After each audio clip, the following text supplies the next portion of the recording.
Thanks everybody for coming tonight. My name's John Reiner. I'm the Director of Planning and Development Services, and we thank you for coming to the 5th of our Community Conversation series. We took the summer off from doing these just to kind of give everybody their time, and we wanted to kind of jump back into this. And this is being put together tonight just really by the Town of Groton Office of Planning and Development Services with some help from some other town departments and staff around the town. And I also want to thank the Thrive 55 staff for letting us use this meeting room. Really appreciate it. And, you know, the purpose for these community conversations is to have another way of engaging with you, the public. So it's not just who's here tonight, it's also those that, you know, that'll watch this. These are not live, but they are recorded, and we post them and share them on social media on a variety of topics that are, you know, addressing or impacting or things that are current events in the town of Groton. And we want to talk about these and understand what people's concerns are, and for you to hear from some of the experts either that are on staff in the town or some of the partners that we work with participating within these. And, you know, these talks generally are not going to be about a particular plan or a proposal that's happening in town, but more kind of these big high-level picture things that we're often talking about. A lot of times, some of these issues are going to start informing some of those longer range plans or projects that we're working on, like the Plan of Conservation and Development, or our Climate Action Plan, or future housing plans or affordable housing plans. But tonight, you know, we're just going to get into a particular topic.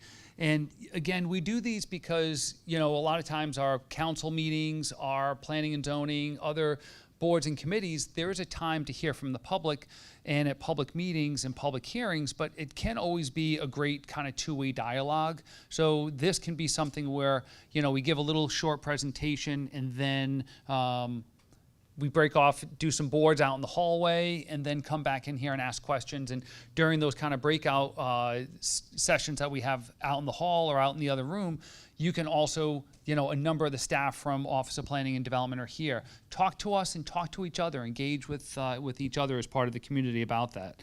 So kind of the agenda for tonight, we'll start off this presentation, probably about 25 minutes or so. Then we'll do about a 20-minute break, go grab some more food. Again, there's some boards out in the hallway. Grab some sticky dots, and you can kind of do some interactive exercises with that.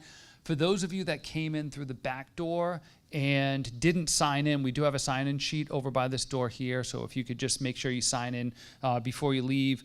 We also have a survey for our Plan of Conservation and Development. After that kind of breakout session, we'll come back in here and answer some questions. The way that we do questions, by that sign-in sheet table, there are some index cards. Write your questions on the cards. That way we can kind of take that whole stack of cards and we get through the questions a lot faster doing it that way. It also works well for those folks that might not feel comfortable raising their hand or speaking up in a large format type meeting like this.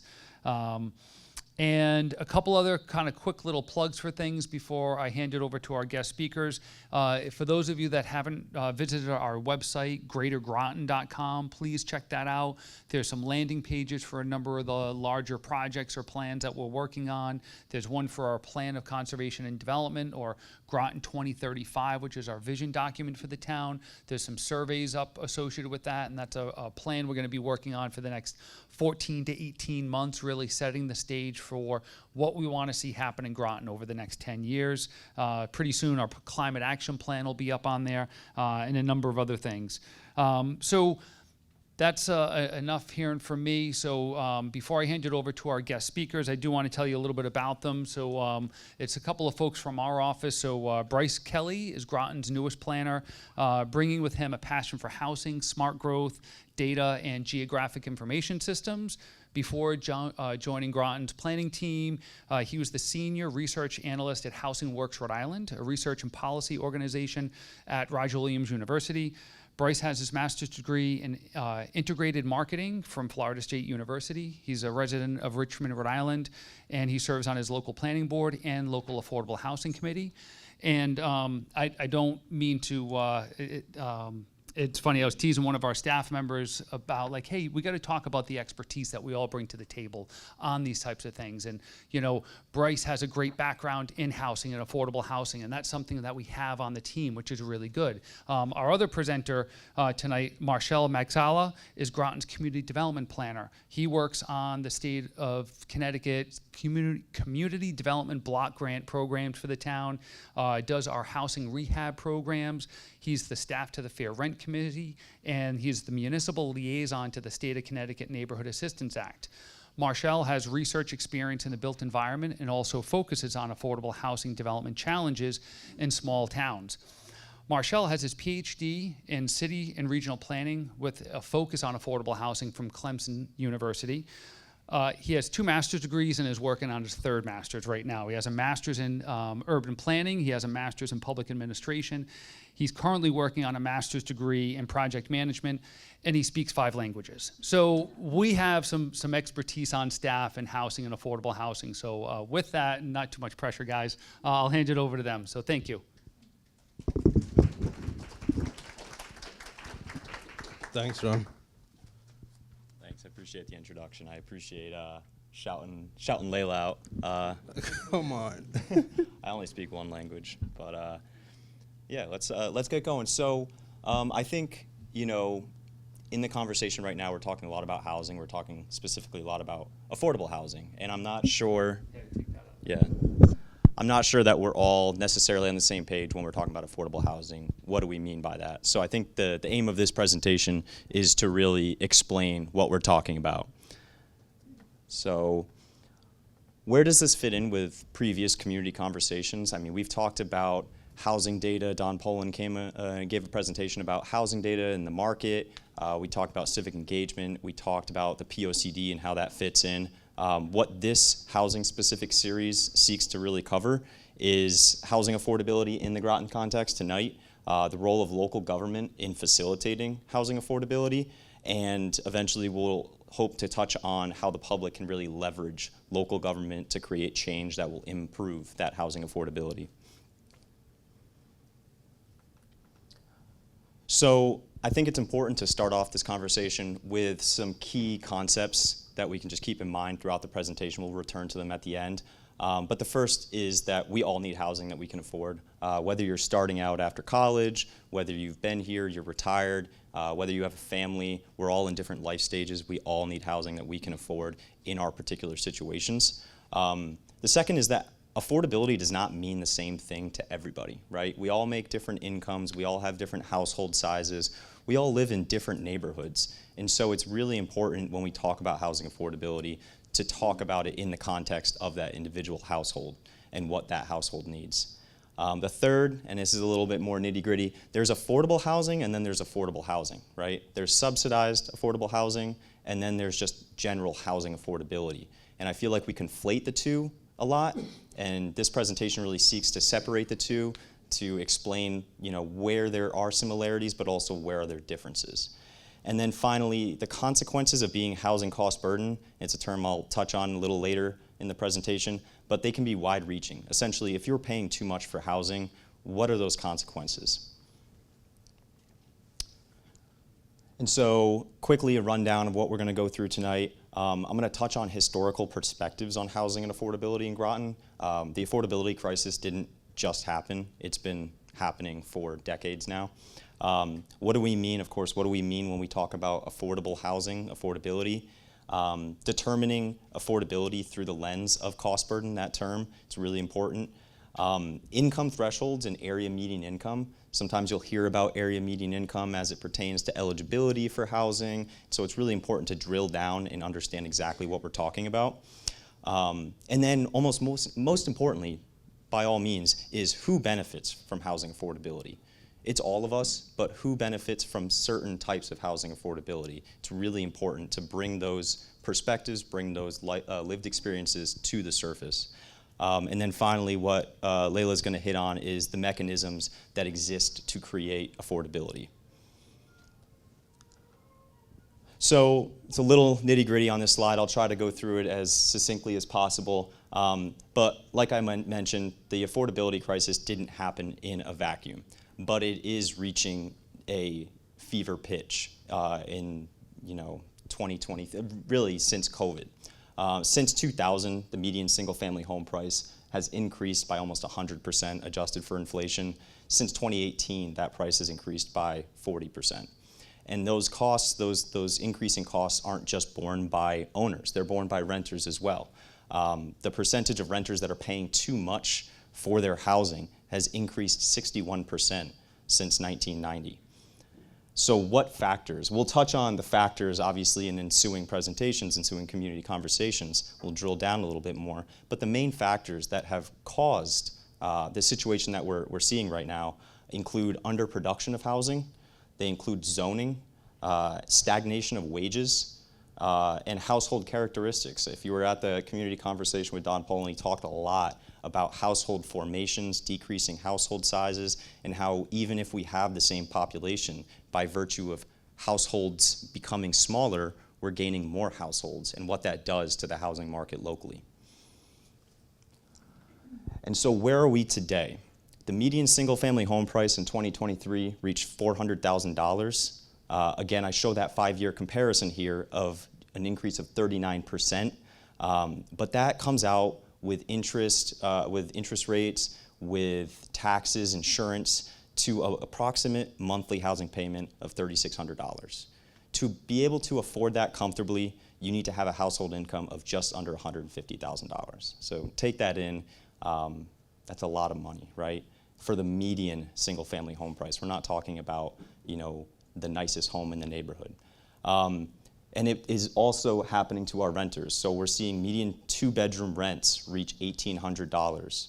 You would need an income of $73,000 to comfortably afford that. Now, when we look at cost burdens, so a term again that we're going to hit on, basically indicating if someone's paying too much for their housing, there are 20% of our owner households that are considered cost burden. 42% of renters are considered cost burden in Groton. So who are the faces of housing affordability? The first household we're going to go over is the Smith family. All right, they're a household of 6. They live in Pequannock Bridge. The father is a machinist. The mother is a teacher. The grandmother lives in the household as well. They're a multi-generational household. They make just about $106,000, which puts them at around 80% AMI, considering the number of individuals in that household. The landlord sold their duplex recently, so now they're seeking to move, own a home in the area. They love the area. And so what's available to them? What programs are available to them? There's a lot of CHFA, a lot of Connecticut Housing Finance Agency programs that they're going to go after. But even with that, they have an affordable monthly housing payment of just over $2,600. Another face of affordability is Miss Davis. She's a widow. Her husband recently deceased. She's Right, Ms. Davis is not showing on the screen, yeah. Got it. I'm your Juggling a ghost- lot. There you go. I'm your That's the ghost presenter PhD. tonight. That's the PhD coming come out. on, no. Yeah. Miss Davis, widow, lived in Mystic just about her whole life, right? She's owned her home. Her husband recently passed. She's disabled. She's struggling to keep up with making her home more accessible. She doesn't have much equity in her house because she's had to refinance. She's had to do all these things to her house to keep up with it. She's on a fixed income of $40,000, which puts her under 60% AMI. And she's really looking to age in place in her community, right? She wants a place that she can afford without having to leave the community that she's known and loves so much. And so what's available to her? There's public housing. There might be a LIHTC development, a term we'll go over a little bit later, but that affordable housing payment is just $1,000. And then we have a single mom, Gina and Michelle, 2-person household living in the city. She's a bank teller, former Navy, making around $44,000, puts her under 50% AMI. She's looking for a rental a little bit closer to her work, and she wants a place where her daughter can play safely outside. And she's eligible for Section 8 Housing Choice Vouchers. And with her income, her affordable housing payment is just over $1,200. And then lastly, there's the Atkins family. It's a family of 4. They don't live in Groton yet. The wife works in a nonprofit in New London. The husband just got a job in Public Works here in Groton. They want to move closer. They want to move into town. And so they're making around $128,000, which puts them over 100% AMI, just under 120% AMI. They're not eligible for necessarily housing affordability or affordable housing programs. They're seeking a starter home, what is known as a starter home. I'm sure we're all familiar with the term. And their affordable housing payment is just over $3,000. And then lastly, there's Dante and Marie living in West Pleasant Valley. Dante works at EB. Marie is a student and waitress. She's finishing her program at UConn. And they're making an income just under $100,000, which puts them squarely at 100% AMI. They're living in an ADU that is rented at maybe $1,200, $1,400, really lucky to find it. But they're saving up, right? They're saving up to eventually move into ownership market or maybe just a nicer rental. And so getting to that, once we have that perspective of who really benefits from housing affordability, I want to talk about specifically these definitions, right? Because I think it's important to establish. HUD defines affordable housing as housing on which the occupant is paying no more than 30% of gross income for housing costs, including utilities. Connecticut's definition gets a little bit deeper, but basically affordable housing is really built on that 30% threshold. And again, affordability can mean different things to different people. In some more affluent communities in Connecticut, what is considered affordable might be much higher than another community in Connecticut. And the amount of your budget that goes towards housing payments determines really whether housing is affordable or not. And so I have a little blurb down there. What's that? You might see AMI, you might see area median income. Effectively, that is the point where half of the community makes less than that and half the community makes more. This idea of area median income is really crucial to understanding how a lot of these eligibility programs work. And so first I'm going to talk about the big A affordable housing, the capital A affordable housing. It's subsidized or long-term affordable housing.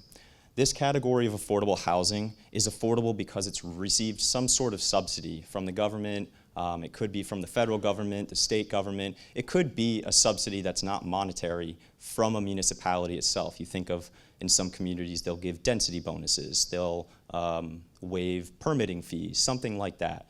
But typically, these homes are considered long-term affordable due to permanent or temporary 15, 30-year restrictions placed on them. They're also restricted to the people that fit those eligibility requirements based on area median income, right?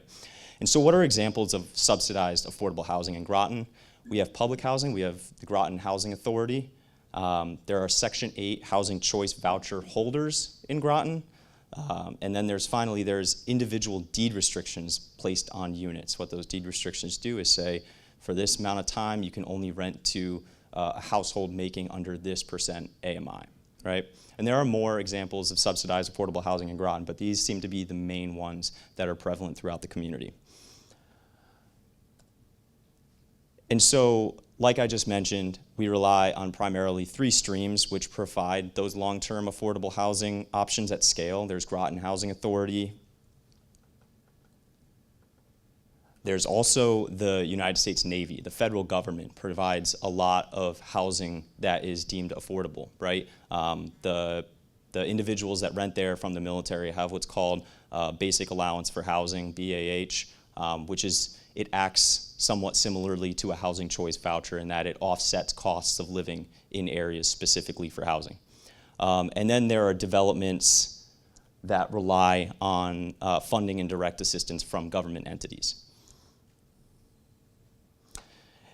And now I'm going to touch on naturally occurring affordable housing. This is commonly referred to as the small A affordable housing. And naturally occurring affordable housing is really, really important. It's something that towns have a lot of already, and it's becoming more in the limelight because it's so important as kind of that in-between between subsidized and market rate, right? And this housing type is affordable by virtue of the type of housing it is. You think duplexes, triplexes, you think of just those smaller, dense housing types. A lot of times people refer to this as the missing middle housing. It's between single families and those large apartment complexes, right? And a lot of towns don't have that housing mix in between anymore. In Groton, we have examples of this that come in the form of accessory dwelling units. Again, I mentioned duplexes, triplexes, and starter homes are a form of naturally occurring affordable housing. Granted, they don't have 5 additions and are in a really desirable area. And so there are plenty of examples of naturally occurring affordable housing in Groton. I have this image up here that really shows visually what that missing middle housing really refers to. I think it does a really good job of illustrating what we're talking about there. Excuse me. But we have the starter homes, and these are all examples within Groton. Starter homes, we have accessory dwelling units, we have manufactured housing opportunities, we have duplexes that come in many different forms, some that look like duplexes, others like this that provide a lot of that community meeting place. They don't have front doors exposed. We also have duplexes that have a single entry that are really hard to discern from single family homes. And we have triplexes that also, likewise, are really by nature of their, by how they were built, are typically more affordable, and they typically fit in as well to the community. And then we have townhomes and row homes. And so it's important now to hit on what costs are associated with housing, right? And what we mean when we're framing housing within someone's budget. Housing costs, whether renting or owning, is almost always going to be the largest portion of your budget. And here is an example just of what is sometimes considered a healthy household budget. You have housing, debt payments, savings, you've got childcare, food, transportation, healthcare, all really important things. And when you pay too much for housing, you have to start making choices, right? How much am I going to take away from what I save every month? How much am I going to take away from, driving or getting that, car worked on? How much am I going to take away from my food budget, right? Food can be expensive these days. I have to make choices, but I need a shelter over my head. So considering housing within your overall budget is crucial, and trying to maintain that 30% is really, really important. And so cost burdens within Groton. So this is just a map right here of census tracts in Groton. All right, I'm using census tracts in this instance to dive a little bit deeper and try to get a little bit closer to what our neighborhoods are and get data from the government that way. But owners and renters do not experience cost burdens the same anywhere, and they don't experience cost burdens the same in Groton. So here's a map. 20% of all owners are cost burdened, and you can see where on the map there's more cost burdens and where on the map there are less cost burdens, again, meaning that you're paying more than 30% of your income towards housing. Now, just pay attention to the legend. So obviously 25+% of owner households is the cutoff here. When I bring up renter cost burdens, it looks a lot different. But again, look at the legend and see that the cutoff there is 60%. So where it's red, that means 60% of renter households are paying more than 30% of their income on housing, which can dramatically shift what they're paying for other things in their life, right? And this is compounded by the fact these differences exist for a lot of reasons. I mean, in Groton, we have almost 40% of our owners, they don't carry a mortgage, right? They don't have the kind of experience with the increase in housing prices that newer owners do. And when you compound housing costs with that usually the next largest budget item, which is transit, right? Your car payment, gas, bringing it to the mechanic, we see that those households that make 80% AMI are averaging at 53% of their budget going towards housing and transit, right? And so that brings us into this conversation about area median income. This really defines how we look at eligibility for different programs. right? And area median income, like I mentioned, is that income where half households make less and half of the households make more. It's the middle point of incomes in the town. And so here's a nice, helpful chart where you can see where income comes in, where household size comes in determining where you fall on this area median income scale. And I've brought back the personas to really show you, right, where on that spectrum of area median income they all exist. And so I'm just going to finish up before I hand it over to Layla in talking about the area of area median income. It's not Groton, right? It's the metro. It's the Norwich, New London metro. So it's a much larger geographical area that HUD calculates these incomes at. And you can see from the map right there that the area is quite large and those communities are very diverse, right? And so where 100% AMI for the HMFA, which is the area for the area median income, is 107,000, the median income for Groton is 82,000. Okay, so I think with that, I'm going to hand it off to Layla. Who's Layla? Oh. I'm joking. Right. I'm joking. That's my nickname. My nickname is Layla. As Bryce has said. A quick note before I start rambling about my part is that some takeaways I want to give you guys today is that we have great people that are resources in our community working in housing support and other services that members of our residents in our communities need. And I think as much as Bryce and I or people like us can speak about these programs, there are people that are out there that are actually doing the work every single day. And I think it's the amount of work that is required in order to be successful in managing some of these programs or just being a caseworker. It's really complicated. It's not easy. And I think I respect the people that work in this field for that. Another point that I wanted to make sure I bring across to you guys is that time. Time is very important. You know, if you know someone that needs help, whether it's housing or other services, the sooner we're able to make contact, the better opportunities there are. I know there's some cases where someone will call at 4:30 on a Friday and they need help, you know, on a Saturday, right? And it's much more complicated to work with those type of cases. And so as I speak about rent assistance and, you know, housing related issues and support services out there, I think time is another big factor in how people are able to help members in our community. Rental subsidies such as the Choice Voucher Program, Section 8 you might hear it referred to, or the RAP program, Rental Assistance Program, is a state level program that is funded through HUD, obviously. As Bryce has noted, some of the AMI or area median income factors into this type of program too. As you can see, we've used Gina and Michelle in this example. And also another point that I think is important to bring up about this one was that, you know, that this goes to mostly about 50% AMI, so not a lot of people qualify for this type of program.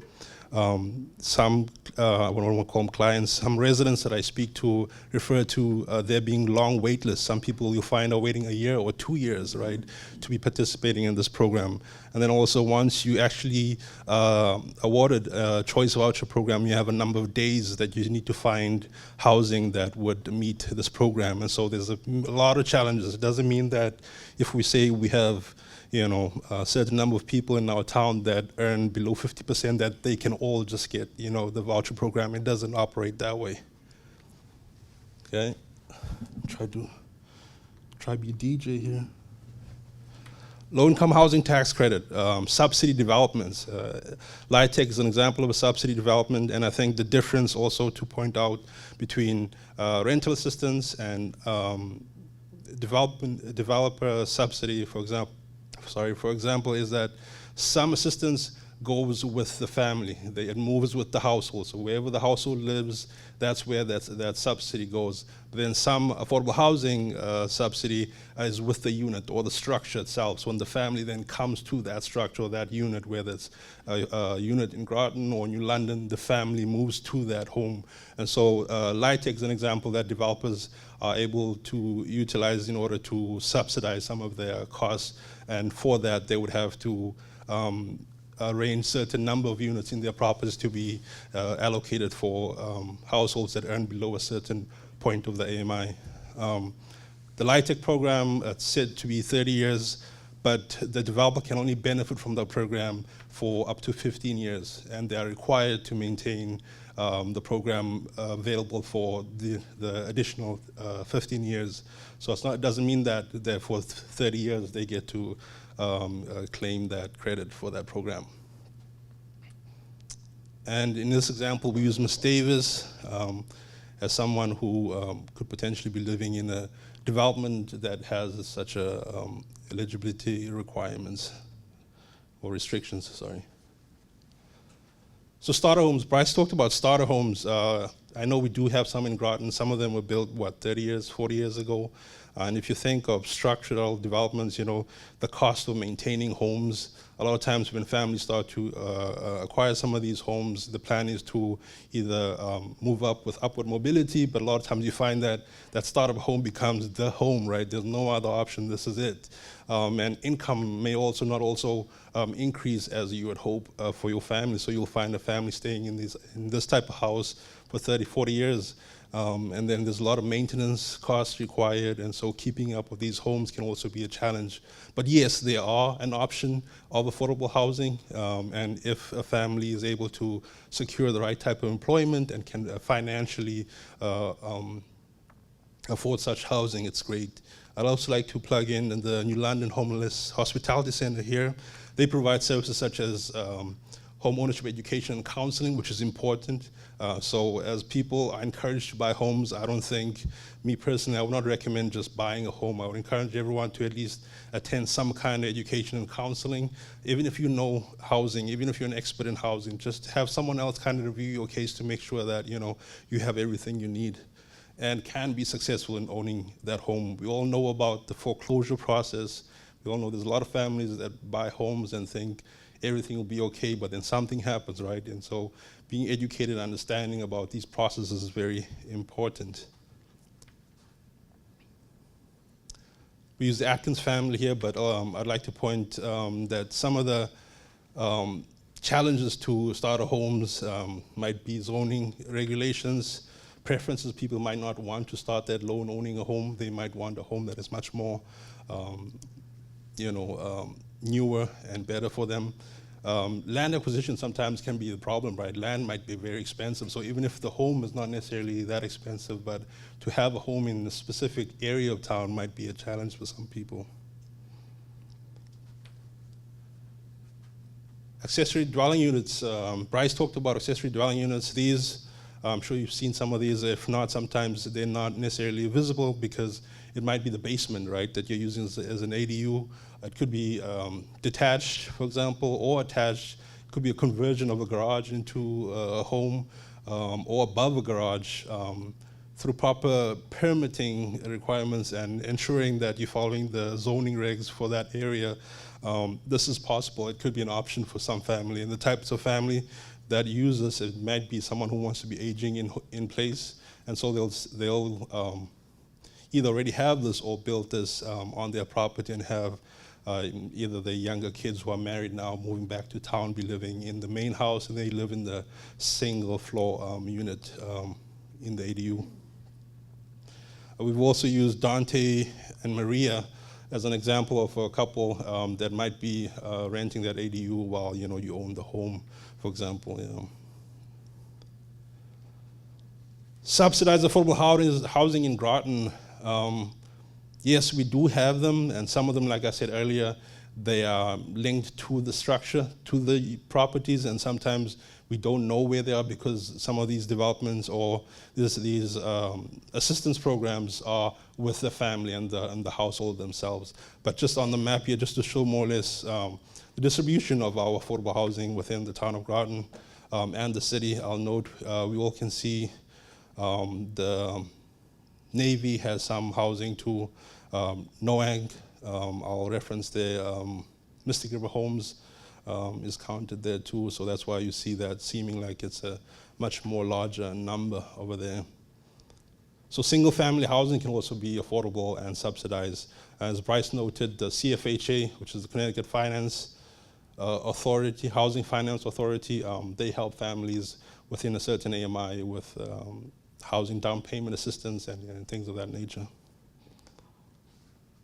again, as Bryce noted, we all need housing, right? It is important. It's one of our basic needs.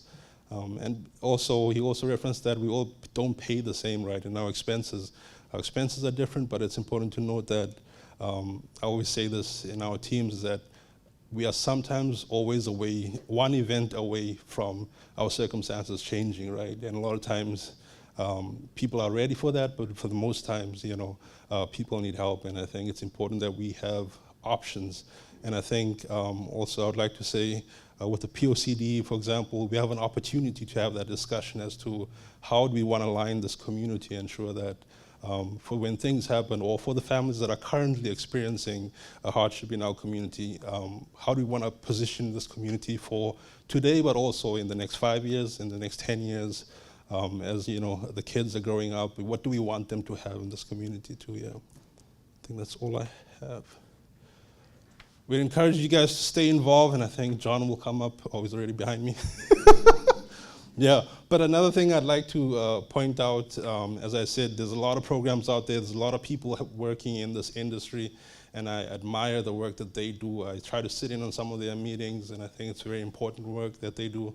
I'd also like to plug in the United Way Alice report as an example of what Bryce talked about earlier, of the type of families that do not necessarily qualify for affordable housing or assistance programs, but also do not make enough in order to be able to afford living in the open market. Okay, thank you. All right. Well, thank you very much, guys. So now we'll take a little break from this format, and if we head out into the hall, for those of you that didn't sign in, please do. Also out there, those blue note cards, grab one of those, and if you have any questions, write those on those cards and hand them to one of the staff members before we come back in here in about 20 minutes. Also grab 4 sticky dots. There's 4 different boards out here that we want some feedback from you on. Some questions about affordability, one on where you live, and the other 2 different affordability questions as well. Then we'll come back in here, answer some questions, but also in the meantime, talk to each other, and feel free to just even chat with some of us as we're around. One of us will be around kind of each one of the boards, explaining them out. There's also a couple of boards out there with some data that we don't need a sticky dot on about affordability. So, and I'll have this presentation up on our website just as soon as I can. So a lot of these links and stuff that I've referenced are clickable, so you'll be able to go in and learn more that way. Yeah, actually, thanks for mentioning that. And we know that some of the text down here is a little small, but we tried to put a lot of data on there so that if people go and look at this later, they can see what those definitions are. We didn't expect everybody to read everything from the whole room, but kind of the presentation will be out there and live on. So, all right, with that, thanks. Go grab a note card, grab some sticky dots, and don't leave. There's still a little bit of food left, and come back in here in about 20 minutes, and I'll give a holler when it's time to get back in here. Thank you.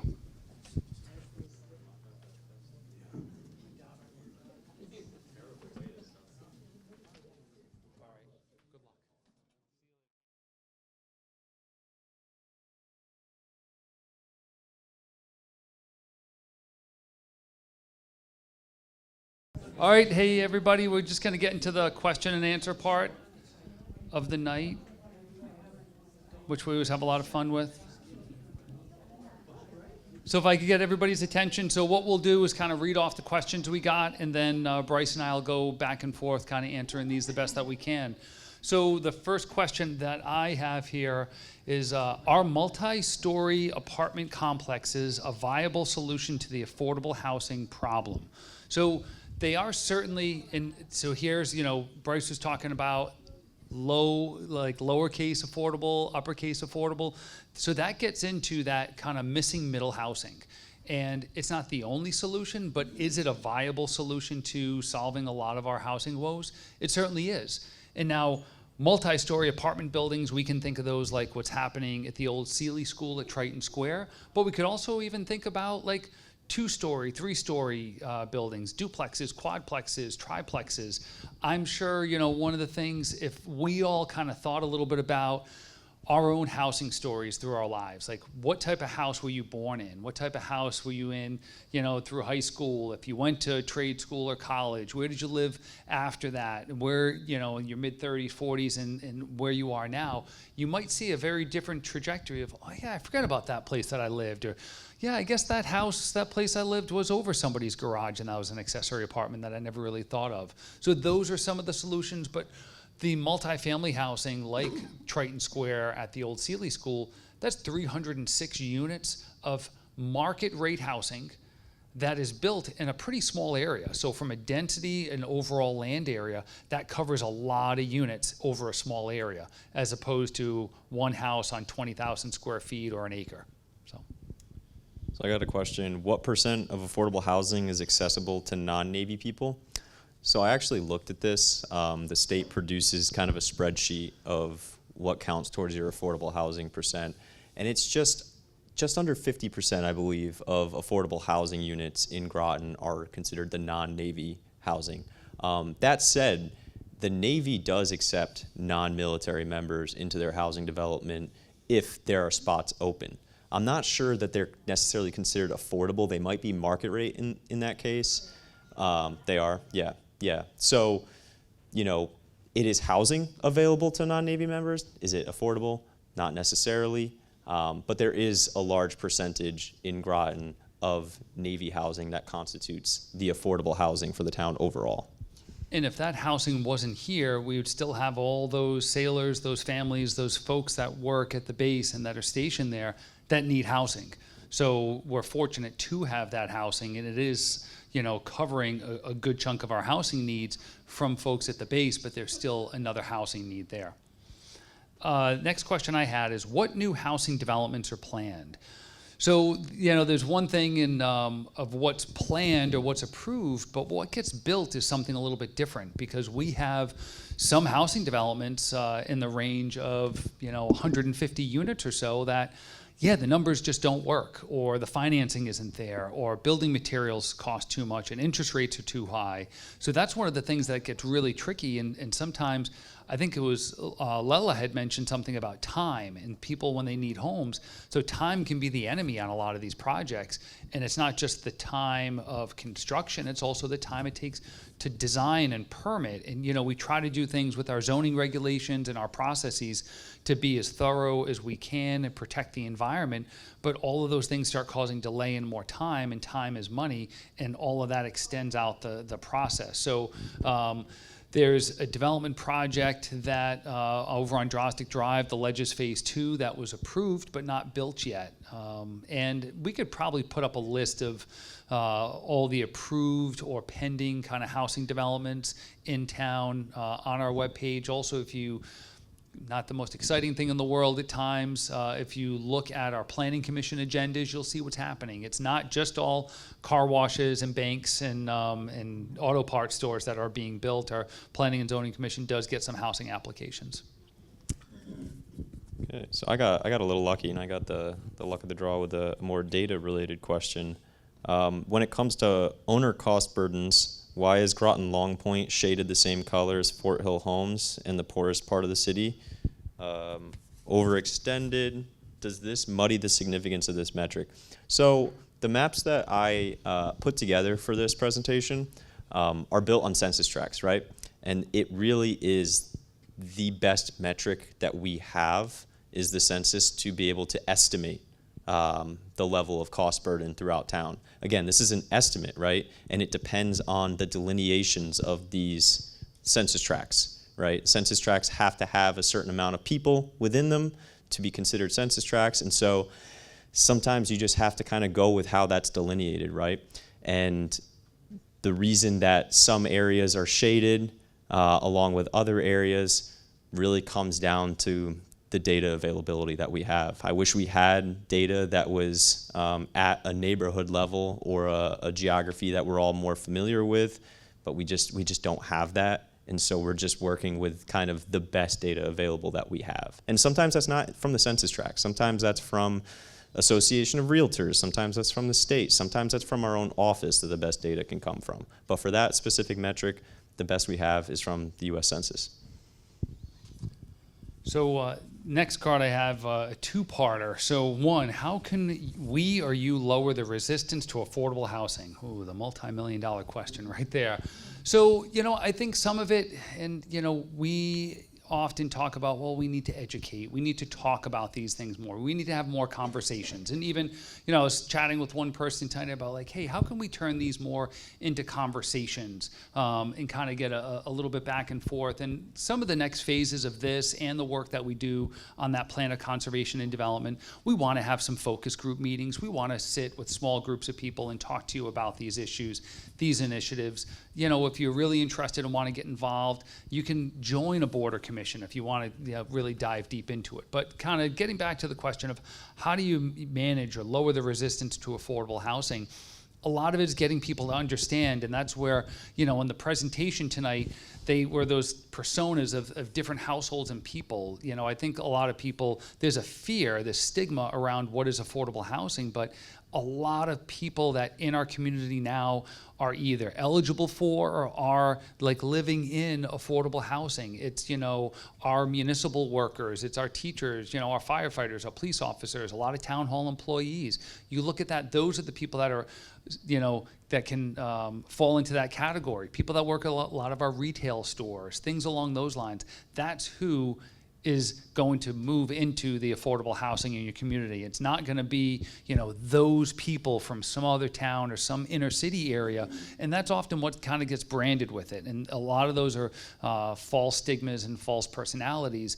And then some of that we see it with a lot of our proposals for housing development. We often hear, well, I'm in favor of affordable housing, or I'm in favor of housing, but I just don't want it built near me.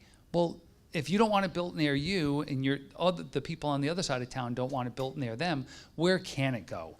When we talk about the need for housing in Groton, we continuously hear, well, why do we have to build all this housing in Groton? Can't they build it in Ledyard? Or can't they build it in Stonington or Waterford? I heard the mall in Waterford's, almost empty. Can't they just go build all the housing for the area there? We have our own housing needs and they have their own housing needs. As it is, 82% of our workforce commutes into Groton. There's a lot of people that would like to live here, but there's not enough housing available, which gets kind of dives into the next section here. I live near the Butler School in Mystic, and there seems a lot of anti-housing.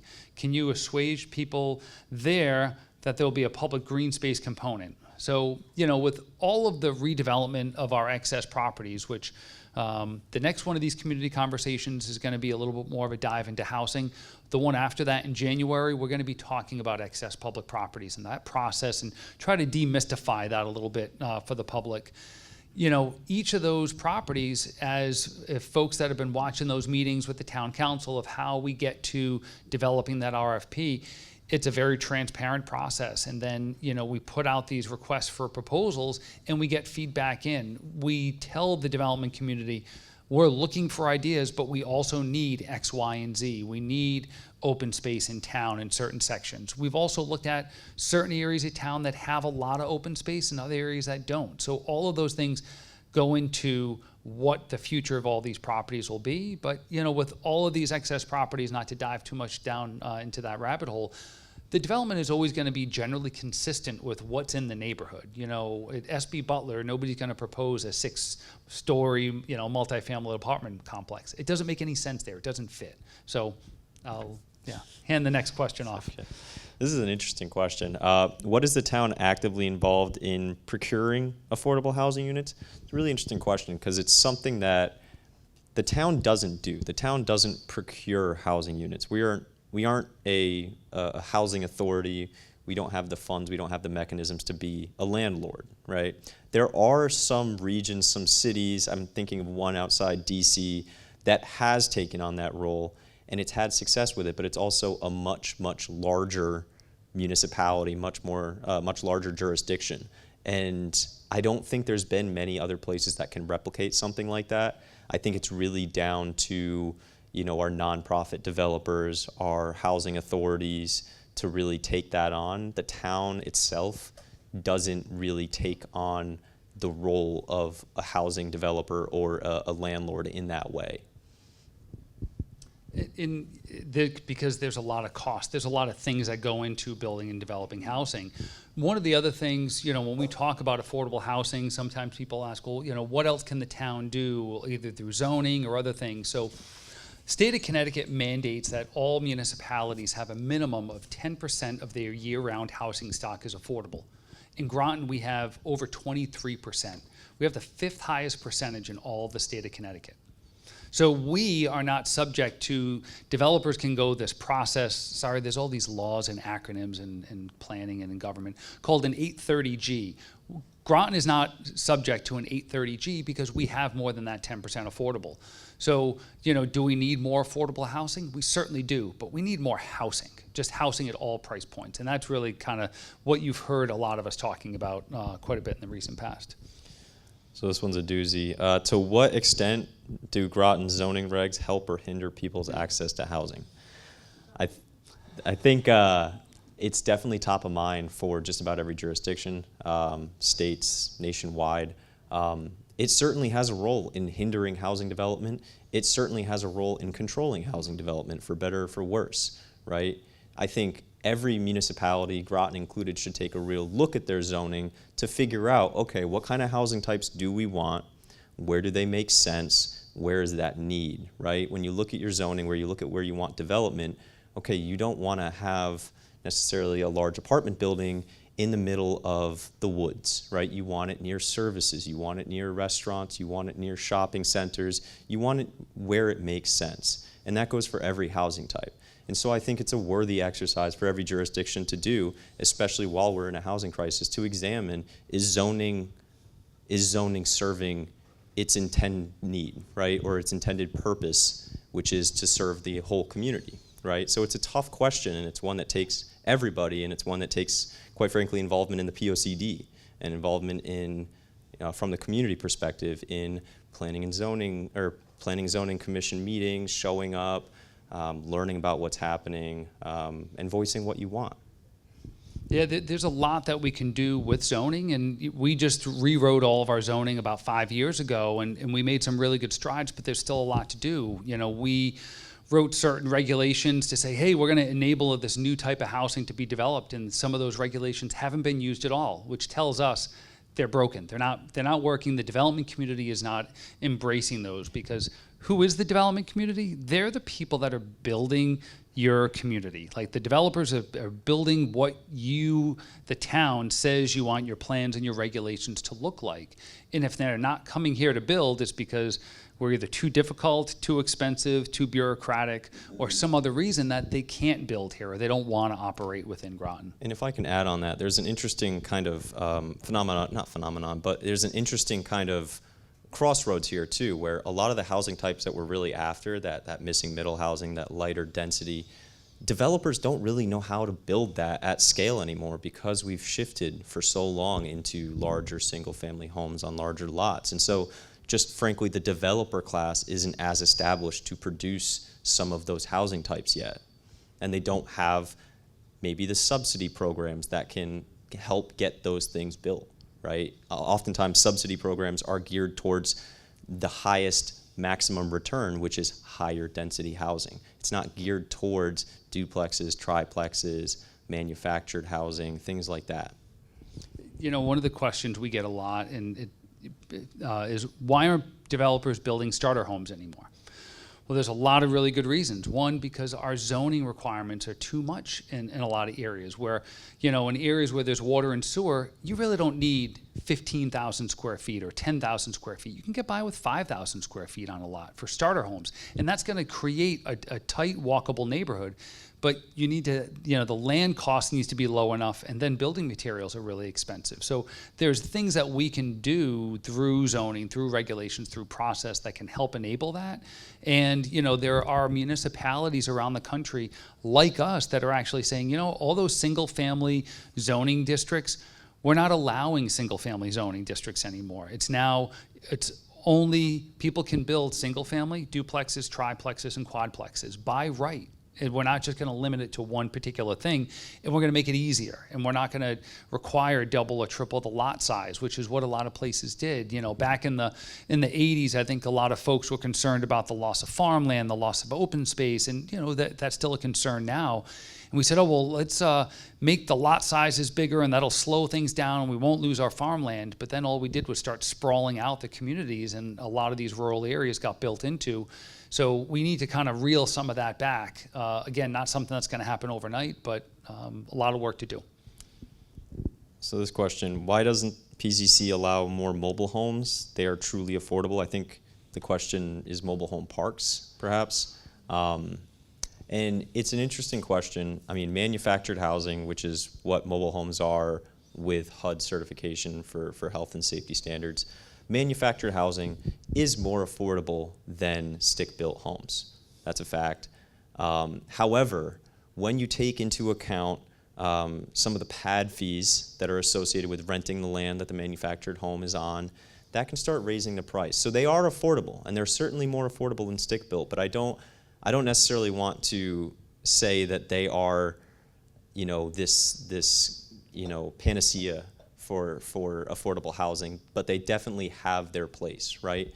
And manufactured home parks have a bad rap. They do. And it's taking a long time to get over that hump, to help the community see that manufactured housing is a viable solution for a lot of people. I think here in Groton, we have quite a bit of manufactured housing. I think over 500 units at last count. And so there is opportunity for that housing type. I think it's for the town to decide where they want to see that housing type, because quite frankly, a lot of our manufactured home parks are in areas that are hazard areas. They could flood.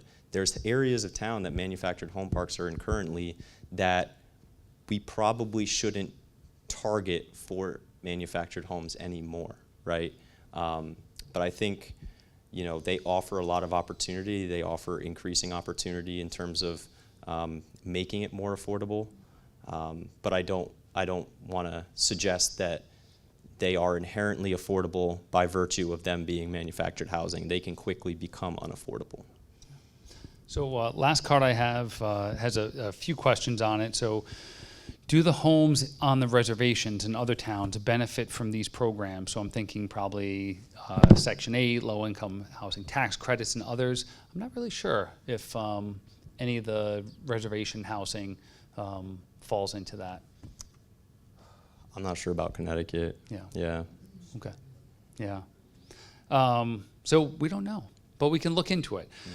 This will be a question for you. What are census tracts, and why are they significant for this subject? So census tracts, so there's different geographies that the census uses and aggregates data, right? There are state level, data sets that deal with all of Connecticut. In Connecticut, we recently switched from county level to planning region level, so our COGs are a different geography, that next largest geography. Then we deal with county subdivisions, right? County subdivisions synonymous with towns. So if I wanted to find data on all of Groton, I would look at the county subdivision. Census tract is that next geography level that's smaller.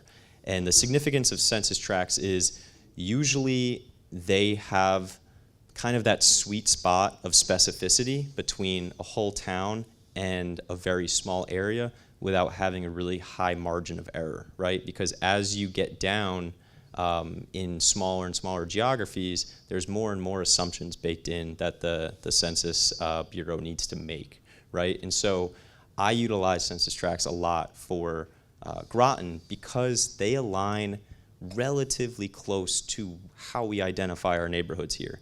They're not perfect by any means, but they give us that closest kind of fuzzy approximation of what those conditions are on the ground in different areas of Groton.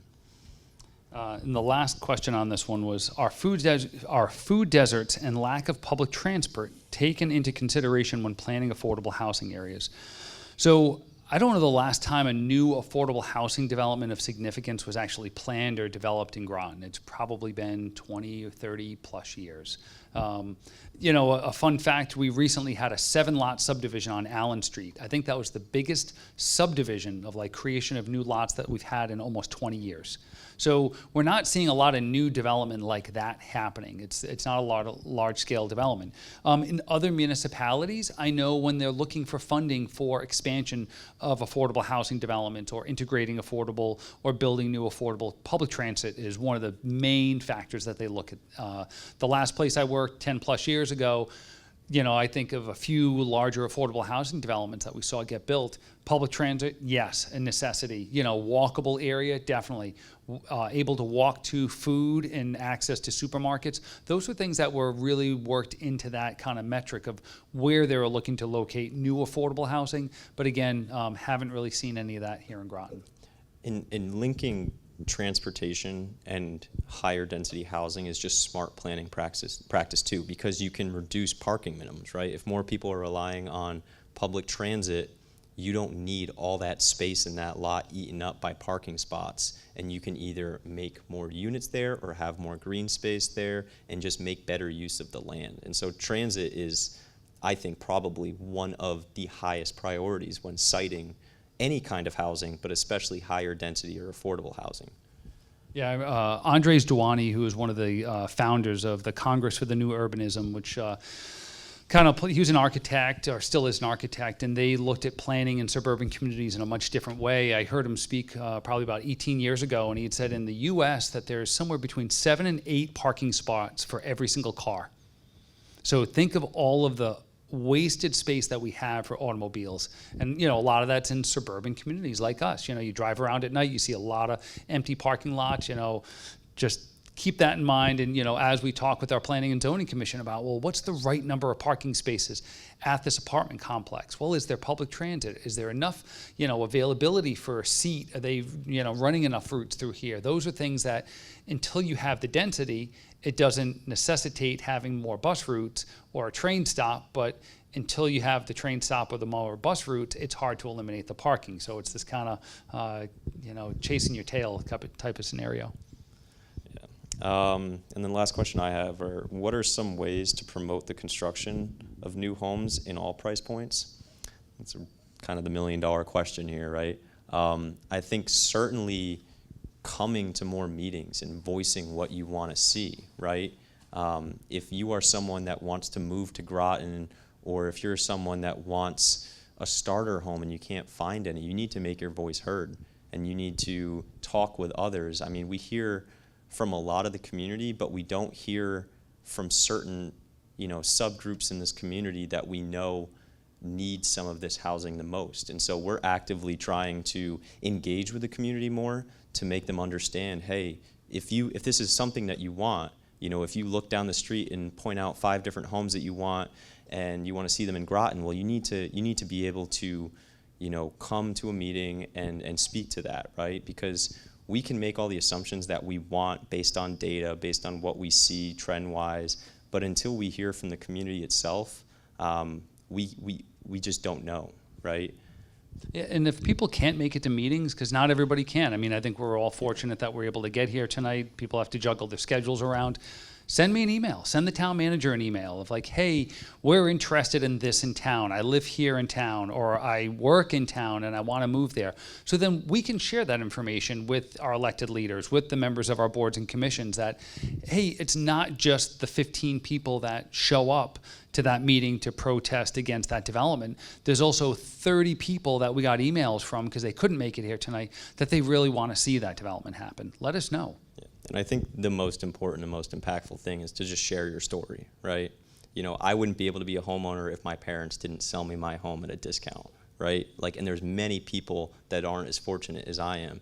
And I think there's just too few people that are willing to kind of go out there and share their story and provide that kind of humanistic perspective on things that, you know, there are people here that are struggling and you pass them every day, right? And giving them kind of the tools and the wherewithal to share those stories and to make their voices heard. I think that's really the goal of a lot of what these community conversations are about. All right.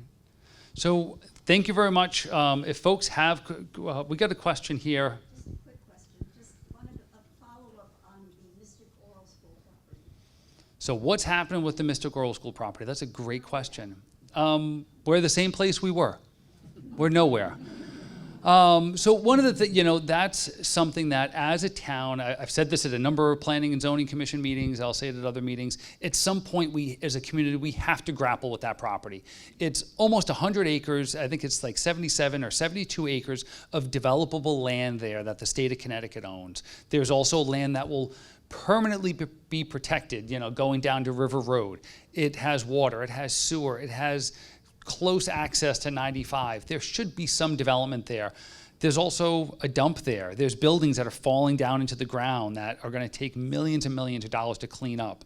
It's not going to be 5 house lots. It just, the numbers don't work. And until we as a community can say, all right, this is what we think, this is what we can embrace, and we need to understand that development costs money, and it's not, oh, we want 80% of it to be a park. Yeah, it's a non-starter. Developers aren't going to come here.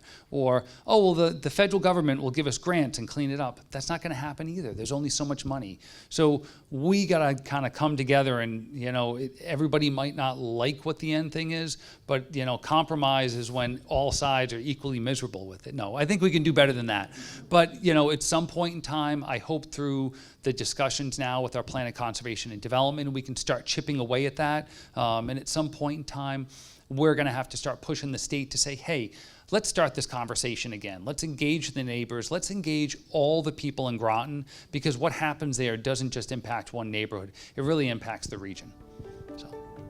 So thank you again, everybody, for coming tonight. We're going to have another one of these next month. I don't know the date off the top of my head. It might be 20th?